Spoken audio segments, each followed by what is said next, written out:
ఇవాళ పోటీ బాగా చదువుకొని మీ సమస్యల పట్ల అవగాహన ఉండి మీ ప్రాంతం కోసం కొట్లాడే తత్వం ఉండి నిజాయితీనే వారసత్వంగా తీసుకొని వచ్చిన డాక్టర్ కావ్య అటువైపు మీ భూములు మింగిన అనకొండ మధ్యలో పోటీ.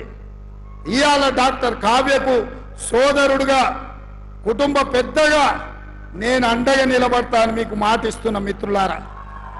ఈ వరంగల్ జిల్లాను అభివృద్ధి చేసే బాధ్యత నాది. ఈ వరంగల్ అవసరాలు తీర్చే బాధ్యత నాది.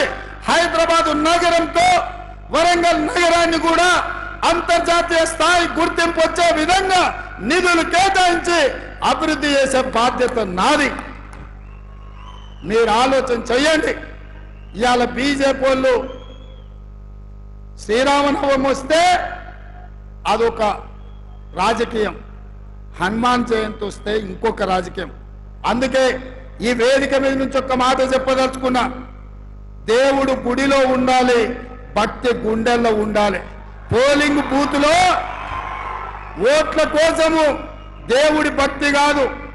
మిత్రులారా, ఈ వేదిక మీద నుంచి తెలంగాణ ప్రజలకు చెప్తున్నా, మన తాతలు ముత్తాతలు మన తండ్రులు మన కుటుంబాలు సాంప్రదాయాలను గౌరవించిన వాళ్ళమే.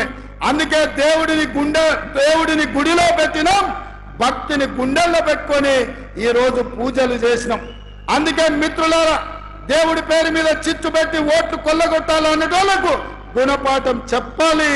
అప్పుడే మన ప్రాంతం యొక్క చైతన్యం ప్రజలకు చేరుతుందని చెప్పి నేను సవినయంగా మీకు అందరికీ విజ్ఞప్తి చేస్తున్న మిత్రులారా.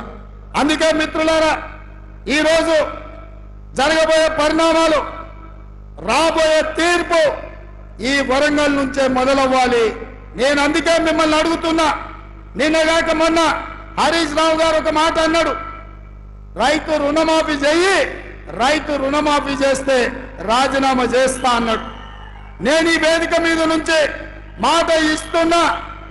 రామప్ప దేవాలయం శివుడి సాక్షిగా, సమ్మక్క సారలమ్మ సాక్షిగా, 1000 స్తంభాల గుడి సాక్షిగా, అక్కడి సూర్యుడు ఇక్కడ ఉదయించిన, భూమి ఆకాశం తిరగబడ్డా, తుఫానులు వచ్చినా, భూకంపం వచ్చినా, భూమి బద్దలైనా నేను మాట ఇస్తున్నా, 15 ఆగస్టు లోపల తెలంగాణ రైతాంగానికి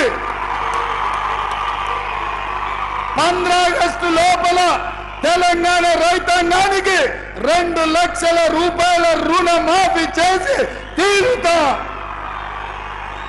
హరీష్ రావు అన్నావు కదా సిద్దిపేటకు రాజీనామా చేస్తా అని. రాజీనామా పత్రం జేబులో పెట్టుకో. 15 ఆగస్టు నాడు నీతోని మాట్లాడతా బిడ్డ. మాట మీద ఉండాలి. నీ మామలాక మాట ఇచ్చి మాట తప్పి దళితుని ముఖ్యమంత్రి చేస్తా, లేకపోతే తలకాయ నరుకుంటాని తలకాయ లేని మాటలు మాట్లాడతాం అనుకుంటున్నావేమో. 15 ఆగస్టు నాడు నీతో మాట్లాడతా. దేశానికి స్వతంత్రమే కాదు, రైతులకు కూడా ఆర్థిక స్వతంత్రం తీసుకొచ్చే రోజు 15 ఆగస్టు 2 లక్షల రుణమాఫీ చేస్తా. ఆయల్లో నీతో మాట్లాడతా. ఇవాళ ఆశామాసిగా సవాళ్లు స్వీకరించిన సిద్దిపేట చెప్పుడు కాదు, జేబుల రాజీనామా పత్రం పెట్టుకో. ఇక ఆయన సొక్కడైనోడు ఆయల్లో 100 రూపాయలు పెట్టి పెట్రోల్ తెచ్చుకున్నాడు, 10 పైసలు అగ్గిపెట్టి దొరకలే. ఇప్పుడు కూడా గట్లనే అనుకుంటున్నాం. మా వాళ్ళందరూ సిద్ధంగా బిడ్డ తలా ఓ అగ్గిపెట్టి కొనుక్కొని నీ సంగతి చెప్పడానికి. నువ్వు ఏదో తెలంగాణ సమాజాన్ని ఎడ్డిదో గుడ్డిదో మాటలతో మోసం చేయొచ్చు అనుకుంటున్నాం. అవన్నీ ఏం కుదరవు. 15 ఆగస్టు నాడు నీ ఆఖరి శాసనసభ సభ్యత్వం రైతు రుణమాఫీ చేసి నీ సంగతి తెలుస్తాను తెలియజేస్తూ మీ అందరి దగ్గర సెలవు తీసుకుంటున్నా. జై కాంగ్రెస్.